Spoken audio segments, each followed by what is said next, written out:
আপনি যত বেশি অন্যের পিছু ছুটবেন তত বেশি নিজেকে হারিয়ে ফেলবেন। আপনি কি কখনো ভেবে দেখেছেন আপনি আসলে নিজের জীবনটা বাঁচছেন নাকি অন্য কাউকে দেখে নিজের জীবনটা পরিচালনা করছেন? কে কি করছে, কে কতদূর এগিয়ে গেল, কার কত টাকা, কার কত সফলতা, এসব দেখতে দেখতে আমরা অনেক সময় নিজে পথটাই ভুলে যাই। মনে রাখবেন, আপনি যত বেশি অন্যের পিছু ছুটবেন তত বেশি নিজেকে হারিয়ে ফেলবেন।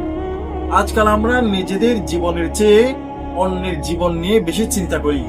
কেউ নতুন ফোন কিনেছে, আমাদেরও মনে হয় আমারও একটা দরকার। কেউ ভালো চাকরি পেয়েছে, আমরা ভাবি আমি কেন এখনো পারলাম না। কেউ ব্যবসা শুরু করেছে, কেউ বিদেশ গেছে, কেউ সামাজিক যোগাযোগ মাধ্যমে সফল হয়েছে, আর তখন নিজেদের অর্জনগুলো আমাদের কাছে ছোট মনে হয়। কিন্তু একটা বিষয় আমরা ভুলে যাই, প্রত্যেক মানুষের পথ আলাদা।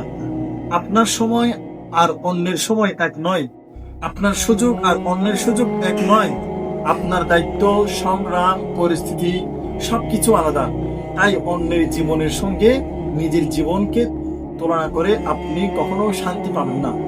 ধরুন, একজন মানুষ দৌড়াচ্ছে, কিন্তু সে নিজের গন্তব্যের দিকে না তাকিয়ে বারবার পাশের মানুষের দিকে তাকাচ্ছে। কে কতদূর দৌড়াচ্ছে, কে তাকে পেছনে ফেলছে, এক সময় কি হবে? সে হয়তো অন্যদের সঙ্গে পাল্লা দিতে গিয়ে নিজের পথটাই হারিয়ে ফেলবে। জীবনও ঠিক এমন। অন্যকে ছাড়িয়ে যাওয়ার চিন্তায় যদি আপনি নিজের উন্নতির কথা বলে যান, তাহলে হয়তো একদিন অনেক দূর যাবেন, কিন্তু বুঝতে পারবেন সে পথটা আসলেই আপনার ছিলই না। তাহলে কি করবেন? অন্যের সঙ্গে প্রতিযোগিতা না করে গতকালের নিজের সঙ্গে প্রতিযোগিতা করুন। গতকাল আপনি যেখানে ছিলেন, আজ সেখান থেকে এক ধাপ এগিয়ে যাওয়ার চেষ্টা করুন। গতকাল যদি 1 ঘন্টা পড়েন, আজ মনোযোগ দিয়ে একটু ভালোভাবে পড়ুন। গতকাল যদি একটু ভুল করে থাকেন, আজ সেই ভুল থেকে শিক্ষা নিন।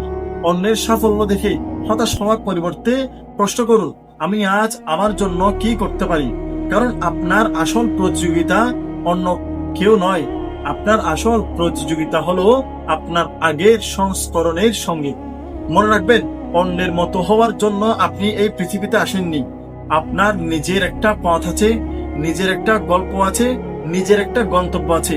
তাই অন্যের পেছনে ছুটতে ছুটতে নিজের পরিচয় হারিয়ে ফেলবেন না। নিজের পথকে ভালোবাসুন, নিজের গতিকে সম্মান করুন এবং প্রতিদিন নিজেকে একটু একটু করে উন্নত করুন। কারণ অন্যকে ছাড়িয়ে যাওয়াই সাফল্য নয়, বরং প্রতিদিন নিজেকে ছাড়িয়ে যাওয়াই আসল সাফল্য।